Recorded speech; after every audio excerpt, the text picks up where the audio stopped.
Halo semuanya, kami dari kelompok 3 dari mata kuliah strategi kewirausahaan pada kelas AB45B2 akan mempresentasikan hasil analisis kami terhadap Coffee Shop Lofi. Kami beranggotakan 6 orang, ada Syakila Nabiha, Grace Nugori Bintang Maratur, Francisca Triana Ningrum, Syafa Laila Salam, Denisa Herdet Angelina, dan saya sendiri Sana Nurasya Artono. Pertama yang akan dibahas adalah external analysis Lofi.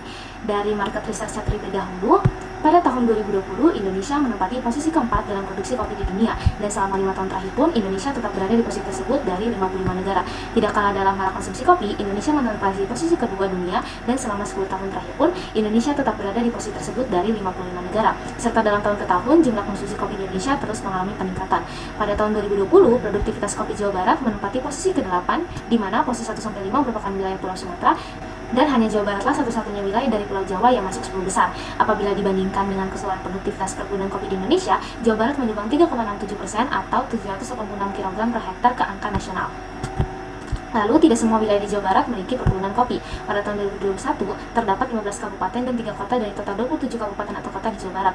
Wilayah yang memproduksi kopi paling banyak dalam rentang tahun 2013 sampai 2021 adalah Kabupaten Bandung, Kabupaten Bogor, dan Kabupaten Garut. Sempat mengalami pasang surut sejak masa penjajahan Belanda, keberadaan kopi Jawa Barat kini kembali hidup seiring dengan permintaan kopi yang terus meningkat, baik dari dalam maupun luar negeri. Menurut data Pemprov Jawa Barat mengenai tren perkembangan luas dan produksi perkebunan kopi di kawasan Jawa Barat pada tahun 2013 sampai 2017, yang saya ambil dari website Marketis, pada tahun 2017, luas perkebunan kopi Arabica di Jawa Barat mencapai 19.443 hektar, dan kopi Robusta mencapai 14.446 hektar. Lalu, Garut, sebuah kabupaten yang terletak di Jawa Barat, juga ikut merasakan pengaruh tren coffee shop. Meskipun ukuran kota ini mungkin lebih kecil daripada kota-kota besar di Jawa Barat, Garut memiliki beberapa coffee shop yang menarik perhatian. Coffee shop di Garut sering menonjolkan keindahan alam setempat dan budaya lokal dalam konsep mereka. Mereka sering mencoba mengalihkan suasana yang unik dan menawarkan rasa kopi yang lezat. Beberapa coffee shop di Garut bisa menjadi tempat yang tenang untuk menikmati kopi sambil menikmati pemandangan alam yang indah. Selanjutnya ada market trend analysis. Kopi merupakan salah satu komoditas perkebunan Indonesia yang banyak diminati masyarakat lokal maupun mancanegara. Indonesia juga dikenal sebagai salah satu produsen kopi terbesar dunia. Menurut laporan statistik Indonesia pada tahun 2023, produksi kopi Indonesia mencapai 794,8 ribu ton pada tahun 2022, meningkat 1,1% dibanding pada tahun sebelumnya. Lalu, jumlah coffee shop di Indonesia juga meningkat secara signifikan dalam 3 tahun terakhir. Jumlah coffee shop pada Agustus 2019 mencapai lebih dari 2.950 gerai, meningkat hampir 3 kali lipat dibandingkan pada 2016 yang hanya sekitar 1.000. Angka yang jumlah coffee shop ini bisa lebih besar karena sensus yang dilakukan oleh Coffee dan Majalah Mix hanya mencakup gerai-gerai yang berjaringan di kota-kota besar, tidak termasuk coffee shop independen yang modern maupun tradisional di berbagai daerah. Lalu, total jumlah usaha kafe dan restoran di Jawa Barat dari sumber Open Data Jabar di tahun 2022 sebanyak 12.141, meningkat 5,2% dari tahun sebelumnya. Pertumbuhan kafe dan restoran di Garut dilihat dari grafik pada saat sebelumnya terlihat menurun. Pada tahun 2019, Garut mencatat adanya 100.003 kafe dan restoran yang aktif, mencerminkan keragaman dan potensi pasar di wilayah ini. Seiring dengan munculnya pandemi COVID-19 pada tahun 2020, Garut seperti daerah lainnya mengalami penurunan jumlah kafe dan restoran menjadi 167. Hal ini mencerminkan tantangan besar yang dihadapi oleh industri makanan dan minuman di tengah ketidakpastian ekonomi dan pembatasan aktivitas. Di tahun 2021 pun juga sama, totalnya 167. Kemudian di tahun 2022, jumlah tersebut menurun menjadi 151. Proses adaptasi pasca pandemi ternyata tidak secepat yang diharapkan, dan bisnis lokal masih menyesuaikan diri dengan perubahan kondisi pasar. Menariknya, di tengah penurunan kafe dan restoran, terdapat tren signifikan terkait konsumsi kopi yang semakin meningkat. Garut sebagai produsen kopi terbesar ketiga di Jawa Barat memiliki potensi besar untuk memanfaatkan kecintaan masyarakatnya terhadap kopi. Lalu ada tren konsumsi kopi. Pada dekade 2000, menikmati segelas kopi di gerai modern dipersepsi dapat menaikkan gengsi. Masa ini ditandai dengan masuknya brand jaringan coffee shop modern dari Amerika Serikat seperti Starbucks dan Coffee Bean. Pada gelombang kedua terjadi pada awal dekade 2010 hingga 2015-an. Pada masa ini, apresiasi konsumen terhadap kopi semakin meningkat, yang ditandai dengan hadirnya coffee shop artisan. Pada masa ini, konsumen tidak hanya menikmati gengsi minum kopi di kafe, melainkan mulai tertarik dengan proses produksi secangkir kopi. Kehadiran mesin kopi juga menjadi referensi visual bagi konsumen pada masa tersebut. Sedangkan untuk gelombang ketiga terjadi pada 2016 sampai sekarang. Pada masa ini, besarnya pasar coffee shop di Indonesia meningkat signifikan. Brand baru coffee shop bermunculan dan masing-masing langsung ekspansif membuka puluhan hingga ratusan cabang di berbagai kota. Selanjutnya ada 6 coffee shop favorit di Indonesia. Yang pertama ada jenis coffee shop Coffee to Go, International Coffee Chain, Local Coffee Chain, Bakery and Pastry, Independent Coffee Shop, dan Specialty Coffee Shop. Kemasan kopi yang ditawarkan oleh merek-merek kopi sekarang juga bermacam-macam, mulai dari gelas plastik seperti Fore, botol kaca, kaleng, maupun botol literan. Orang-orang yang mengonsumsi kopi maupun mengunjungi coffee shop juga sekarang berasal dari berbagai usia, mulai dari anak muda sampai orang tua, mulai dari yang hanya sekedar nongkrong sampai mengerjakan tugas atau pekerjaan di coffee shop. Equipment yang digunakan untuk mengolah kopi di coffee shop juga beragam dan canggih-canggih. Lalu selanjutnya ada metode brewing kopi yang mulai beragam, mulai dari Fix 60, French Press, Siphon, Aeropress, dan Vietnam Drip. Lalu ada pesanan yang dapat sesuai keinginan. Dari yang awalnya Starbucks yang membuat tren customized order, sekarang coffee shop sudah menerapkan customized order juga, di mana customer ini bisa memesan kopi racikannya sendiri. Seperti yang dilihat dari Starter Pepe, memesan ice latte caramel macchiato-nya Starbucks, customer bisa memilih ukuran gelas, level kemanisan, susu, jumlah espresso shot, ataupun jenis kopinya. Terus juga sekarang customer itu juga udah sadar akan kopi yang sehat dan aman, yang mendorong coffee shop untuk menawarkan kombinasi kopi yang mendukung kesehatan. Customized order ini juga bisa membantu customer. Jadi customer ini bisa memilih level kemanisan untuk yang dari gula atau mengurangi gula, atau yang orang diabetes, ataupun jenis susu bagi orang-orang yang intoleransi akan laktosa.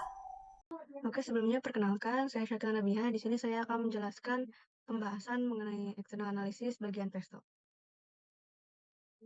PESTO di sini merupakan singkatan dari Political, Economic, Sociokultural, Technological, Legal, dan Environment. Untuk political, itu di sini ada regulasi pertanian, di mana pemerintah memiliki regulasi pertanian dalam industri kopi, mencakup seluruh proses pertumbuhan dan produksi kopi, mulai dari penanaman, pemanenan, dan pengolahan. Regulasi sendiri dapat berdampak baik dan buruk. Untuk dampak baiknya yaitu mendukung praktik berkelanjutan dan lingkungan pada industri kopi, memperkuat citra industri kopi dengan mempromosikan tanggung jawab sosial dan lingkungan dalam industri kopi. Untuk dampak buruknya, terlalu banyak regulasi atau aturan yang tidak relevan dapat membebani petani dan produsen. Salah satunya dalam hal pembiayaan. Untuk ekonomi, di sini pertumbuhan ekonomi yang stabil menjadi pendorong bisnis kopi pada saat ini. Pertumbuhan dalam hal ini yaitu berupa peningkatan daya beli konsumen sehingga menciptakan permintaan yang lebih besar terhadap produk kopi. Hal ini mendorong peluang bisnis di segmen kopi menjadi lebih besar. Untuk inflasi, meningkatnya inflasi dapat mempengaruhi biaya operasional, seperti bahan baku, gaji karyawan, dan biaya lainnya yang semuanya berdampak pada keuntungan bisnis. Untuk sosiokultural, di sini hal yang mempengaruhinya itu adalah tren kesehatan. Dari Asia Pacific Health Priority Survey 2023, melalui website Herbalife, 62% masyarakat Indonesia menjadi lebih sadar akan kesehatan semenjak pandemi. Oleh karena itu, melihat kondisi konsumen yang semakin peduli akan kesehatan dan gizi, pebisnis kopi harus menanggapi tren ini dengan menyajikan pilihan menu yang lebih sehat. Kemudian technological. Untuk teknologi pada saat ini yang mempengaruhi industri kopi itu adalah mesin kopi, di mana mesin kopi ini mempermudah dalam memproduksi kopi dan bahkan tersedia di toko elektronik manapun. Menjadi nilai plus juga untuk coffee shop sendiri untuk meningkatkan kualitas produksi kopi jika menggunakan mesin kopi yang berkualitas. Kemudian potensi penurunan konsumsi kopi di luar rumah. Dikarenakan konsumen yang lebih memilih untuk membuat kopi di rumah dibandingkan di coffee shop karena mudah untuk mendapatkan mesin kopi itu. Kemudian teknologi berikutnya itu adalah perkembangan aplikasi mobile. Coffee shop harus memanfaatkan teknologi ini untuk meningkatkan efisiensi dan kenyamanan konsumen, serta memahami apa yang disukai konsumen untuk memberikan layanan yang lebih personal. Kemudian legal. Di sini yaitu perlindungan merek dagang, di mana franchise coffee shop harus aktif dalam melakukan upaya untuk melindungi hak cipta dan merek dagang mereka dari pelanggaran hukum yang dapat merusak reputasi dan persaingan di pasar. Kemudian environment, di mana kesadaran akan keberlanjutan dan perlindungan lingkungan semakin penting. Bisnis kopi harus mempertimbangkan langkah-langkah berkelanjutan seperti penggunaan bahan baku yang berkelanjutan, pengurangan limbah, dan penggunaan kemasan yang ramah lingkungan. Ini dapat mempengaruhi citra merek dan preferensi konsumen. Kemudian, pembahasan selanjutnya yaitu adalah Porter's Five Force. Poin pertama dari Porter's Five Force yaitu adalah competitive rivalry, di mana persaingan yang kompetitif berdampak signifikan pada kesejahteraan dan kelancaran bisnis di pasar kopi. Dan kopi yang semakin meningkat berakibat banyaknya muncul pesaing coffee shop yang menyajikan menu kopi yang beragam dan tema unik. Kemudian poin kedua yaitu adalah supplier power. Kondisi iklim, cuaca, dan force major sangat mempengaruhi produksi dari kopi, baik dari segi kuantitas maupun kualitas. Hal ini membuat perusahaan bergantung pada pemasok. Pemasok biji kopi memiliki beberapa alternatif pembeli, sehingga pemasok biji kopi yang memasok biji berkualitas tinggi mungkin memiliki lebih banyak daya tawar. Kemudian brand dan kualitas kopi yang dimiliki pemasok. Hal ini membuat perusahaan kopi akan mempertimbangkan untuk bergantung pada satu pemasok yang memberikan kualitas kopi tinggi, sehingga memberikan kekuatan tawar lebih kepada pemasok. Poin ketiga yaitu buyer power, di mana kekuatan pelanggan dianggap tinggi karena kemampuan mereka untuk memilih produk berdasarkan kebutuhan, harga, dan kualitas. Pelanggan menilai coffee shop berdasarkan kriteria seperti lokasi yang nyaman dan experience yang ditawarkan selain kualitas kopi. Rasa kopi yang identik membuat pelanggan menjadi lebih selektif dalam memilih tempat yang disukai.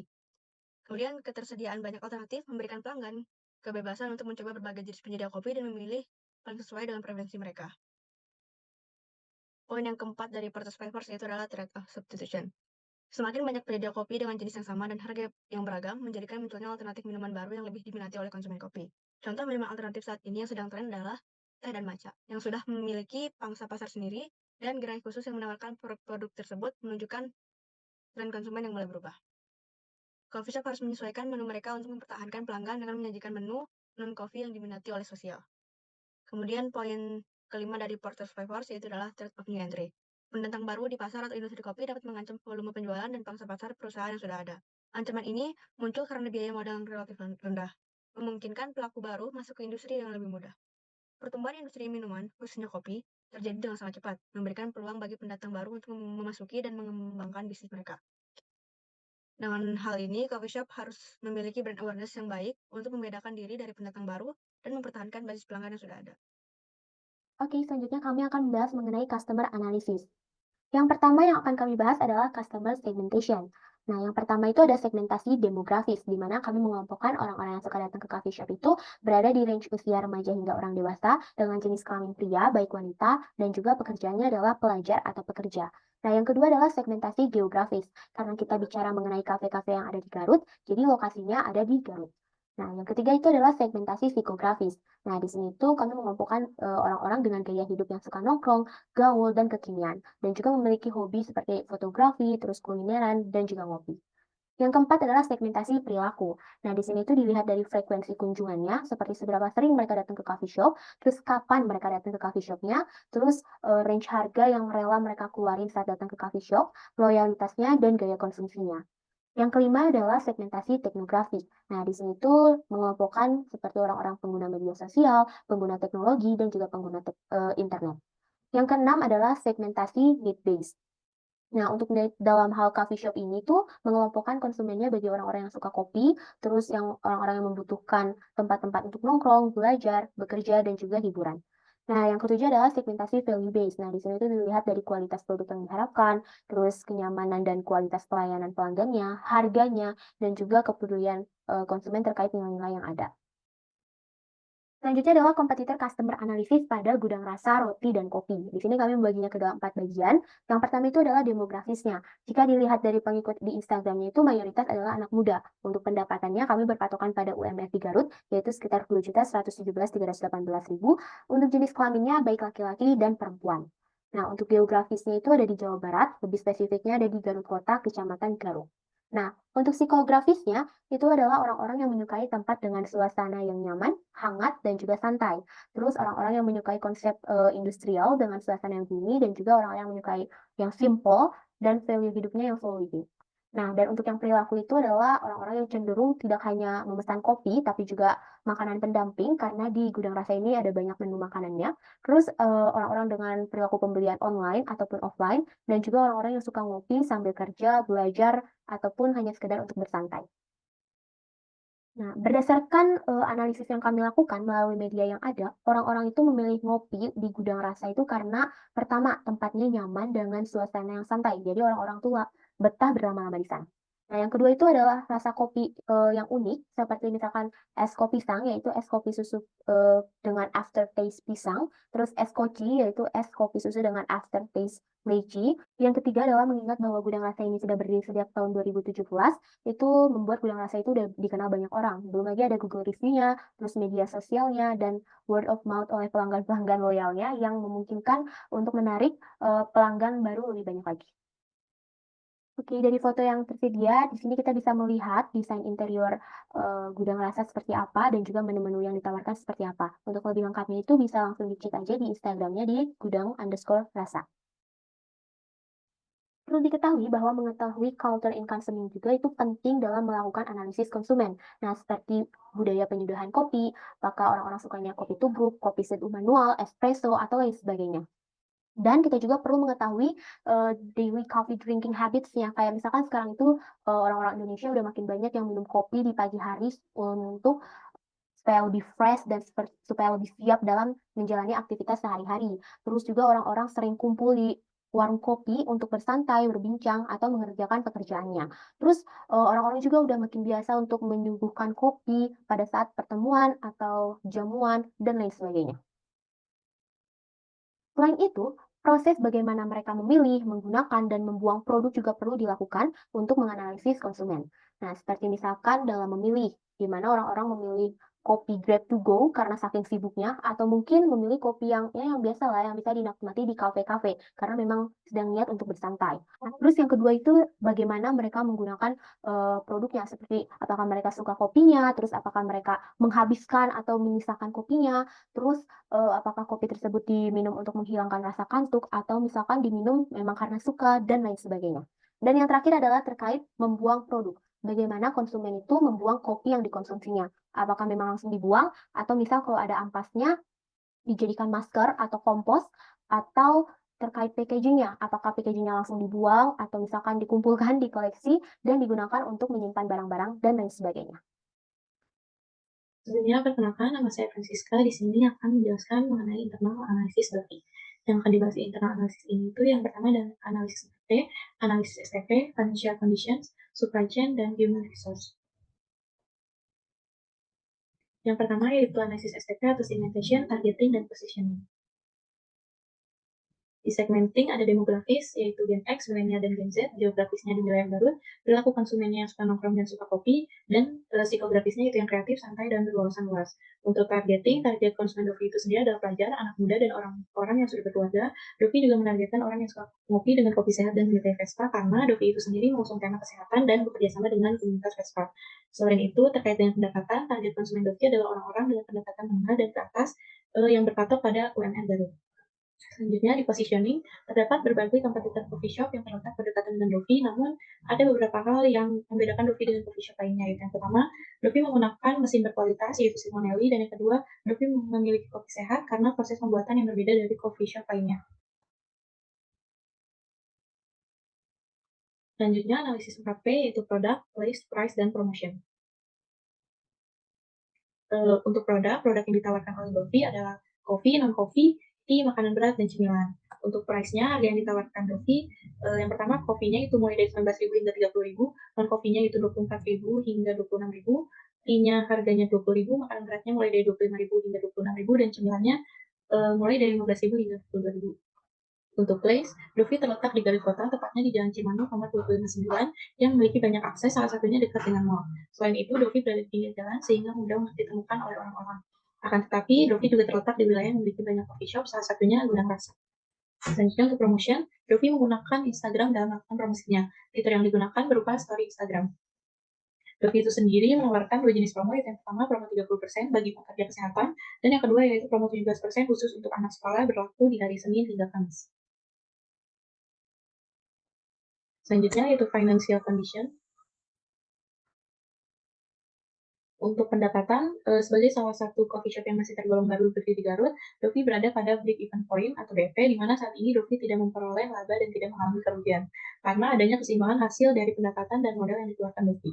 Selanjutnya untuk penjualannya, pada weekday atau hari biasa, Dovi menjual 10 hingga 15 cups per hari, dan untuk weekend atau hari libur, Dovi menjual 50 cups per hari. Namun terkadang mendapat orderan dengan jumlah banyak untuk takeaway. Selanjutnya untuk pengeluarannya, untuk perhitungan pengeluaran, Dovi belum melakukannya secara rinci atau sistematis, karena misalnya ketika terdapat stok yang habis, mereka akan beli di hari itu. Jadi mereka belum membuat anggaran pengeluaran yang jelas.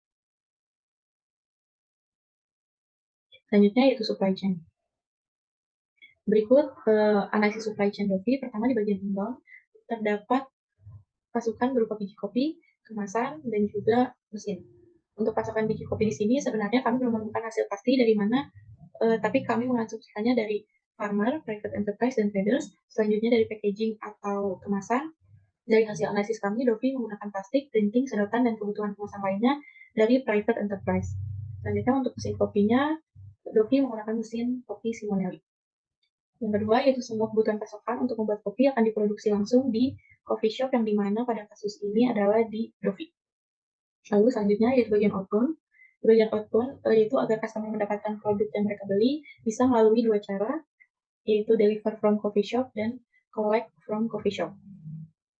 Yang pertama, delivery atau pesan antar Gojek. Di sini customer harus melalui tahapan-tahapan. Yang pertama yaitu melakukan pemesanan atau order, lalu melakukan pembayaran. Di sini ada dua pembayaran, bisa melalui e-wallet dan cash on delivery atau COD.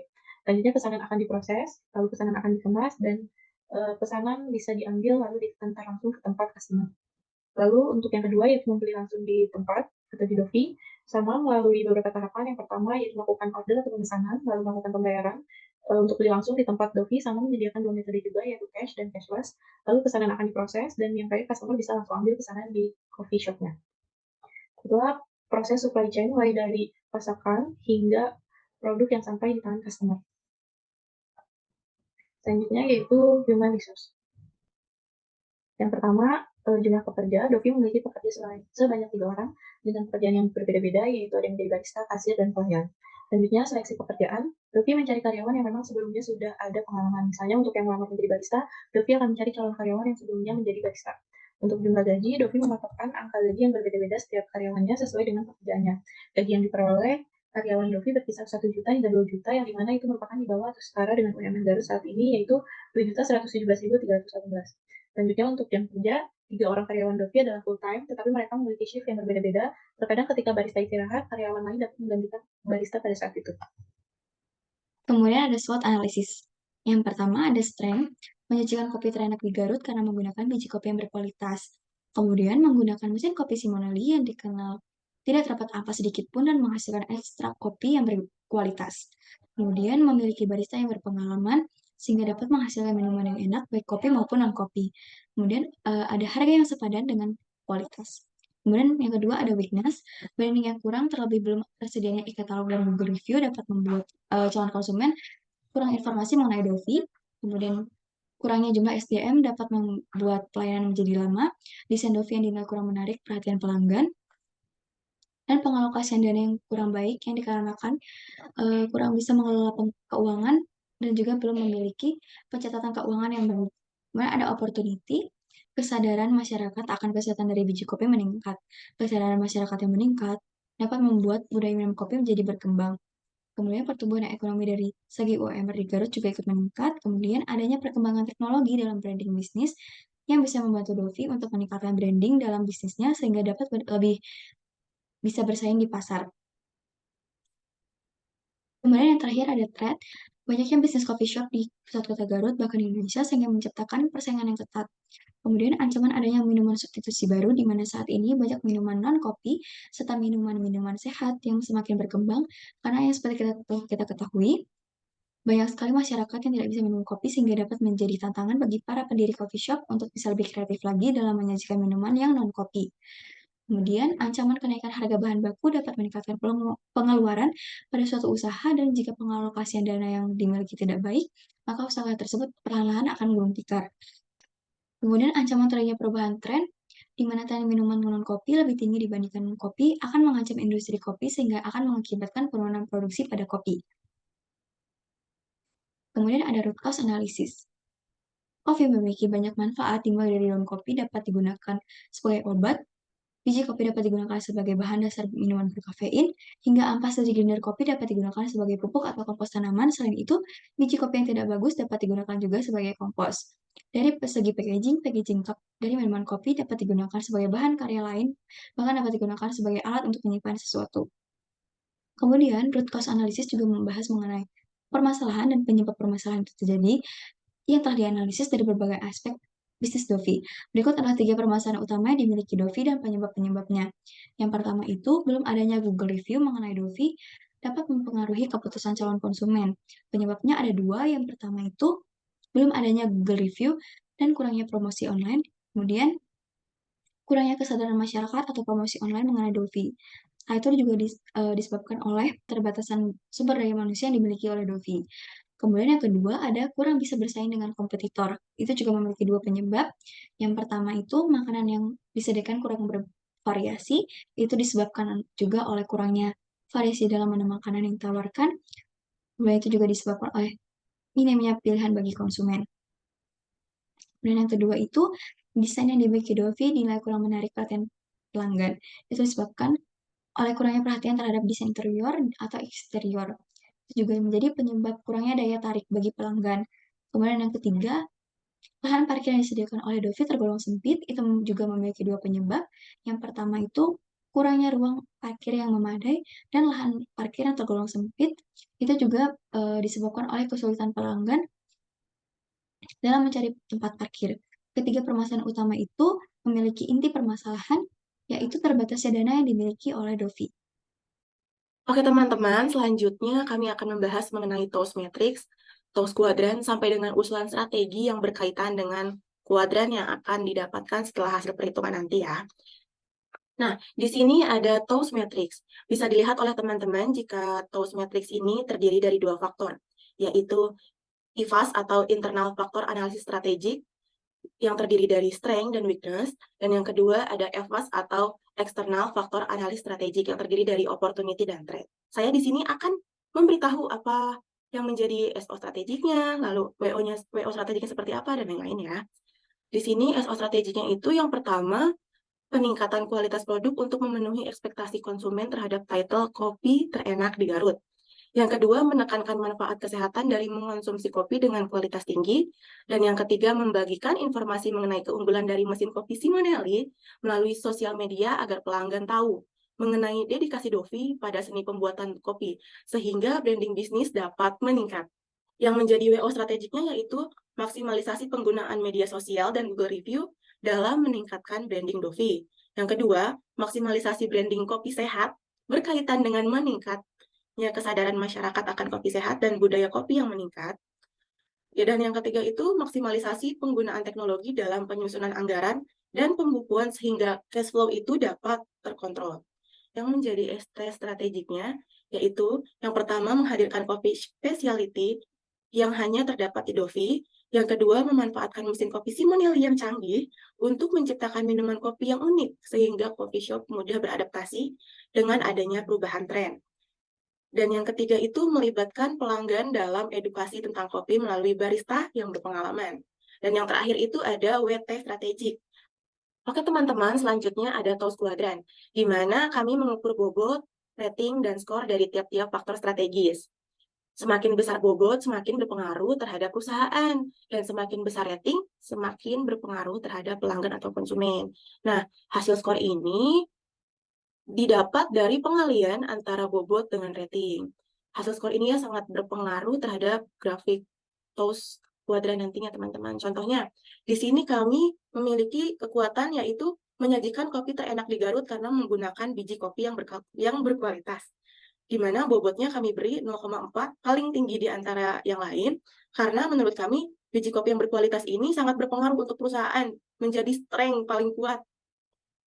Lalu kami beri rating 4, karena dari sisi pelanggan itu, biji yang berkualitas ini akan menjadi nilai plus gitu. Nah, 1,6 itu kami dapatkan dari hasil pengalian antara 0,4 dengan 4, dan seterusnya sampai dengan thread. Oke, lanjut. Di sini ada TOWS kuadran. Cara mencari sumbu X bagaimana? Cara mencari sumbu X itu hanya dengan mengurangi hasil skor S dengan hasil skor W. Di mana tadi hasil skor S-nya kami mendapat 3,3 dan hasil skor W-nya kami mendapat 3. Maka sumbu X-nya menjadi 0,3. Nah, lalu sumbu Y itu didapatkan dari pengurangan antara skor O dengan skor T, di mana skor O tadi kami mendapat 4 dan skor T-nya 3,8, sehingga sumbu Y-nya menjadi 0,2. Nah, jika dibuat grafik akan menjadi seperti ini teman-teman, di mana titik ini berada di kuadran 1, yaitu strategi agresif. Nah, lalu kan tadi kami sudah mendapatkan nih adanya di kuadran mana, lalu usulan strateginya seperti apa? Oke, kita boleh lanjut.